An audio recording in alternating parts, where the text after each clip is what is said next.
నమస్తే, this is Saurya. Welcome to our channel. ఈ రోజు మనతో పాటు సీనియర్ జర్నలిస్ట్ దాము బాలాజీ గారు ఉన్నారు. వారితో మాట్లాడదాం.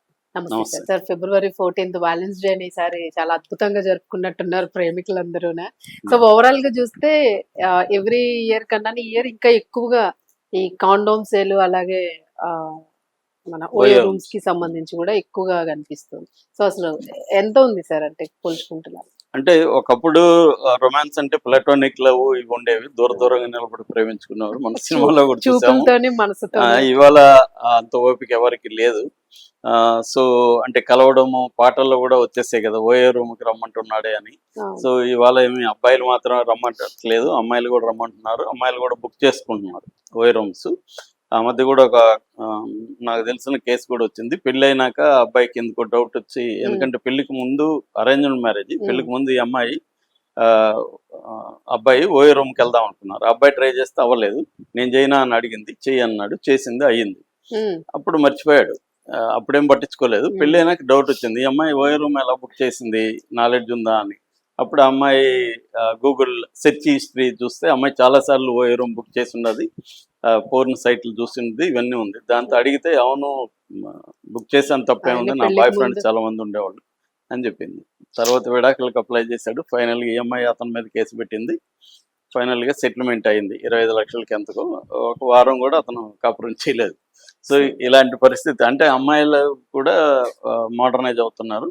ఈ నేపథ్యంలో ఇప్పుడు ఓయో రూమ్స్ కావచ్చు, లేకపోతే కండోమ్ సేల్స్ కావచ్చు, ఎలా ఉంది అనేది చూద్దాం. మామూలుగా దీన్ని ఏమంటారంటే వ్యాలంటైన్ డే ఎకనామీ అని, లేకపోతే ఇంటిమసీ ఎకనామీ అని, లేదా సెక్సువల్ వెల్నెస్ ఎకనామీ అని రకరకాల పేర్లతో వీటిని పిలుస్తున్నారు. ఇది ఒక మైక్రో ఎకనామీ, వేల కోట్ల వ్యాపారం ఉంది. అయితే ఈ వేల కోట్ల వ్యాపారంలో ఓన్లీ కండోమ్స్ రూమ్సే కాకుండా హోటల్స్ కావచ్చు, లేట్ నైట్ ఫుడ్ ఆర్డర్స్ కావచ్చు, సెక్సువల్ వెల్నెస్ ప్రోడక్ట్స్ కావచ్చు, అండ్ క్యాబ్స్ కావచ్చు, గిఫ్ట్లు కావచ్చు, వీటన్నిటిని కలిపి ఇంటిమసీ మైక్రో ఎకనామీగా పిలుస్తారు.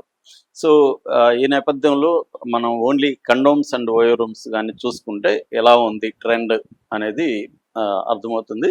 మామూలుగా లాస్ట్ ఇయర్కి ఇప్పటికి తేడా ఏంటంటే, లాస్ట్ ఇయర్ ఈ కామర్స్ అంత ప్రామినెంట్గా లేదు.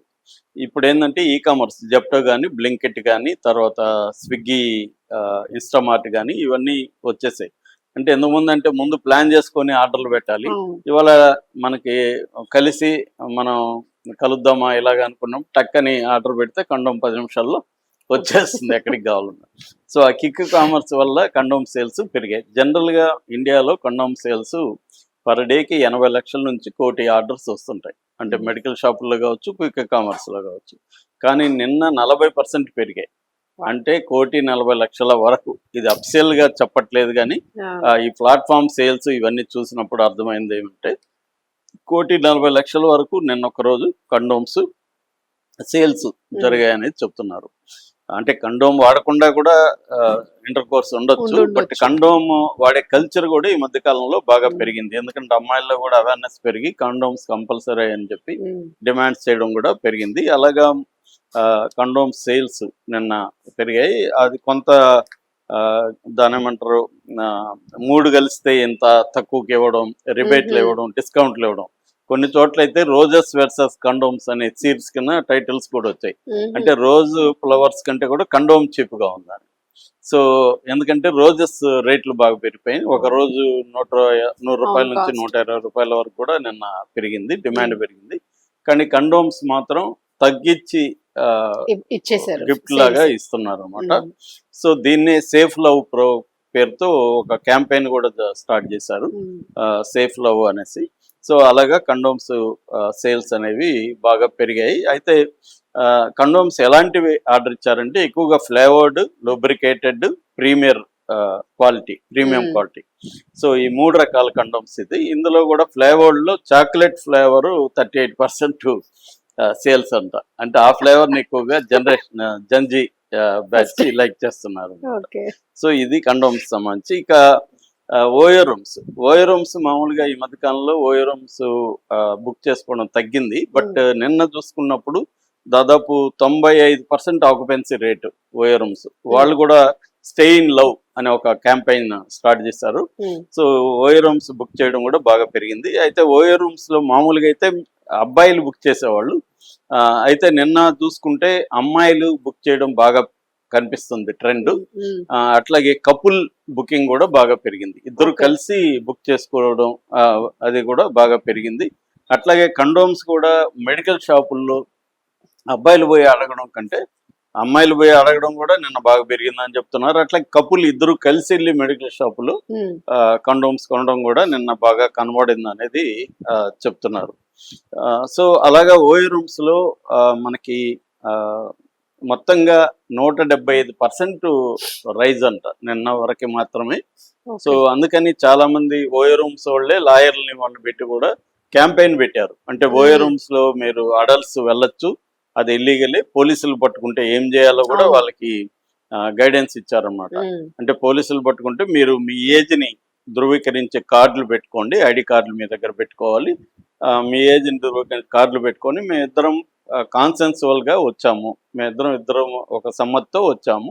సుప్రీంకోర్టు తీర్పును కూడా ఒక కాపీ పెట్టుకోండి మీ దగ్గర, డౌన్లోడ్ చేసుకొని. సుప్రీంకోర్టు తీర్పు చెప్పింది అడల్ట్స్ మధ్య కాన్సెన్సువల్ సెక్స్ తప్పు కాదు. అది పెళ్ళయిండే అంటే వేరే వాళ్ళకి, అబ్బాయికి వేరే వాళ్ళతో పెళ్ళయిండొచ్చు, అమ్మాయికి వేరే వాళ్ళతో పెళ్ళయిండొచ్చు, వీళ్ళిద్దరూ కూడా కలవచ్చు, తప్పేం లేదు అని సుప్రీంకోర్టు కూడా అడల్ట్స్ మధ్య కాన్సెన్సువల్ సెక్స్ ఈజ్ నాట్ క్రైమ్ అని సుప్రీంకోర్టు చెప్పింది. ఆ తీర్పు కూడా పెట్టుకొని పోలీసులు నిలదీయండి, ఎవరైనా మిమ్మల్ని అరెస్ట్ చేస్తే పోలీసుల మీద కూడా కేసు పెట్టచ్చు, పోలీసుల మీద ఏ సెక్షన్ కింద పెట్టచ్చు, పెడితే వాళ్ళకి ఎంత కాలం జైలు శిక్ష పడుతుంది. ఇవన్నీ కూడా ఓయో క్యాంపెయిన్ లో స్టే ఇన్ లవ్ అనే క్యాంపెయిన్ లో చేశారు. ఎందుకంటే చాలా మందికి ఓయో రూమ్స్ వెళ్ళాలంటే భయం అవుతుంది. అట్లాగే ఓయో రూమ్స్ లో మామూలుగా అయితే దీంట్లో కపుల్ ఫ్రెండ్లీ రూమ్స్ అని ఉంటాయి. కపుల్ అంటే అదొకటి, రెండోది సేమ్ సిటీ వాళ్ళకి చాలా హోటల్లో రూమ్లు ఇవ్వరు, బయట నుంచి వస్తేనే ఇస్తారు. అట్లాగే మీరు భార్యాభర్తలను ప్రూవ్ చేసుకుంటేనే ఇస్తారు. కానీ ఇప్పుడు ఏమైందంటే ఈ క్యాంపెయిన్ లో ఇవన్నీ లేకుండా ప్రతి ఓయో రూమ్ కూడా కపుల్స్కి ఇవ్వడం. అట్లాగే మనకి ఎక్కువగా షార్ట్ స్టే రూమ్సే ఎక్కువ బుక్ అయినాయి. 24 hours బుక్ కాలేదు, ఎందుకంటే అంత అవసరం వాళ్ళకి లేదు కాబట్టి. ఒక 3-4 hours కి ఎక్కువగా బుక్ అయినాయి. అది కూడా 6 PM to 10 PM ఈ పీరియడ్ లో ఎక్కువ బుక్ అయినాయి. ఈవినింగ్ 6 నుంచి 10 మధ్యలో ఎక్కువగా ఓయో రూమ్స్ బుక్ అయినాయని చెప్తున్నారు. ఇందులో కూడా ఢిల్లీ, ముంబై, బెంగళూరు, హైదరాబాద్, పూణే ఇటువంటి సిటీస్ లో అయినాయి. ఈ ట్రెండ్ ఈసారి ఏంటంటే ఓయో రూమ్స్ కానీ లేకపోతే కండోమ్స్ ట్రెండ్ లో వచ్చిన కొత్త మార్పు ఏంటంటే ఇప్పటి వరకు మనకి టైర్ 1 సిటీస్ లోనే ఎక్కువగా కండోమ్స్ కొనడం కానీ ఓయో రూమ్స్ బుకింగ్ కానీ జరిగేవి. అయితే ఈ ఇయర్ ఇది ఇంకా డెవలప్ అయ్యి టైర్ 2 సిటీస్ లో కూడా దాదాపు 18 to 20% గ్రోత్ కనబడుతుంది రెండిట్లో కూడా. అంటే స్మాల్ సిటీస్ లో కూడా యూత్ కండోమ్స్ వాడడం అండ్ ఓయో రూమ్స్కి వెళ్ళడం అనే కల్చరు పెరుగుతున్నట్టుగా కనబడుతుంది. అంటే ఓవరాల్ గా ఒక పక్కేమో ఈ కల్చర్కి వ్యతిరేకంగా కొంత హిందుత్వ శక్తులు కానీ వీళ్ళందరూ చేయడం అనేది ఉంటది. కానీ ఈసారి హిందుత్వ బ్యాచ్ కూడా కొంత తగ్గిపోయినట్టు కనబడుతుంది. మామూలుగా అయితే వీళ్ళు వెళ్ళి పార్కుల్లో దాడులు చేయడం, అదే నిన్న ఒక వీడియో వైరల్ అవుతుంది. అదేంటంటే రివర్స్ అయిపోయారు వీళ్ళు. ఆ హిందూ బ్యాచ్ ని వాళ్ళని పిల్లలు వచ్చారు, వాళ్ళ మీదకి వెళ్ళి వీళ్ళు మీ ఐడి కార్డులు ఇవ్వండి, మీ ఇది ఆధార్లు ఇవ్వండి అని రివర్స్ లో అడిగితే ఇంకా వాళ్ళు పారిపోవాల్సిన పరిస్థితి ఏర్పడింది. సో అలా కూడా ఈసారి వదిలేయడం వల్ల కూడా వీళ్ళు అమ్మాయిల అబ్బాయిలు రెచ్చిపోయారు. గతంలో అయితే తాలిబొట్లు తిరిగి వీళ్ళు లవర్స్ ఉంటే వాళ్ళ దగ్గర తాళి కట్టించేయడం, వాళ్ళ ఇళ్లలో వాళ్ళకి ఫోన్లు చేయడం ఇవన్నీ జరిగేవి. ఈసారి అటువంటి సంఘటనలు పెద్దగా లేదు. ఓవరాల్ గా ఈ ఇంటిమసీ ఎకనామీ అనేది బాగా పెరుగుతుంది. బట్ అక్యురేట్ గా ఎన్ని వేల కోట్లు ఉందని చెప్పట్లేదు, కానీ కొన్ని వేల కోట్ల ఎకనామీ ఈ ఇంటిమసీ లేకపోతే సెక్సువల్ వెల్నెస్ ప్రోడక్ట్స్ బాగా పెరిగాయి. అట్లాగే మామూలుగా మనకి సెక్స్ టాయ్స్ సేల్స్ కూడా బాగా పెరిగాయని చెప్తున్నారు. అదే వీటన్నిటిని కలిపి సెక్సువల్ వెల్నెస్ ఇండస్ట్రీగా పిలుస్తారనమాట. ఈ సెక్సువల్ వెల్నెస్ ఇండస్ట్రీ అనేది నిన్న బాగా సేల్స్ బాగా జరిగినాయి. ఓవరాల్ గా ఈ కామర్స్ కావచ్చు, క్విక్ కామర్స్ కావచ్చు. ఈ కామర్స్ లోనే 2 ఉంటాయి. ఈ కామర్స్ జనరల్ గా ఉండే అమెజాన్, ఫ్లిప్కార్ట్ లాంటివి. క్విక్ కామర్స్ ఏమో బ్లింకిట్, జెప్టో, స్విగ్గీ, ఇన్స్టామార్ట్ ఇలాంటివి. మనకు చూసుకుంటే ecommerce 17% year on year అంటారు. ఇయర్ ఆన్ ఇయర్ 70% గ్రోత్ కనబడుతుంటాయి. క్విక్ కామర్స్ ఏమో 48% గ్రోత్ కనబడుతుంది. అందులో ప్రధానంగా ఈ వెల్నెస్, సెక్సువల్ వెల్నెస్ ప్రోడక్ట్స్ అనేవి బాగా సేల్స్ పెరిగినట్టుగా మనకు కనబడుతుంది. Right. Thank you. Thank you.